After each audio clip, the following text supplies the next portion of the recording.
ایک شیعہ امام جعفر صادق علیہ السلام کی خدمت میں حاضر ہوا اور عرض کرنے لگا، یا مولا، میں بہت غریب ہو گیا ہوں، لاچار ہو گیا ہوں، میری مدد فرمائیے۔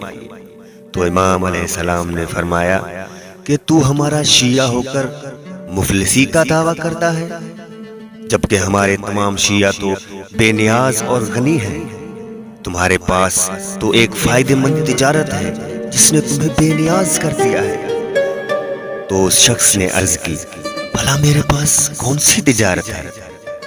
تو امام علیہ السلام نے فرمایا، اچھا یہ بتاؤ کہ اگر کوئی دولت مند شخص تجھے کہے کہ میں پوری روئے زمین کو چاندی سے بھر کر تجھے اس شرط پر دوں گا کہ تو اہل بیت پیغمبر کی محبت کو اپنے دل سے نکال دے اور ان کے دشمنوں سے دوستی پیدا کر لے، تو کیا تو ہماری مودت کے بدلے میں یہ دولت قبول کرے گا؟ تو اس شخص نے کہا، نہیں فرزند رسول، ہرگز نہیں۔ اگر پوری روئے زمین سونے سے بھر کر بھی مجھے دی جائے تو بھی میں قبول نہیں کروں گا۔ تو امام علیہ السلام نے فرمایا، تو پھر تو غریب نہیں ہے، دنیا میں بے نوا تو وہ ہے جس کے پاس وہ دولت نہیں جو تیرے پاس ہے۔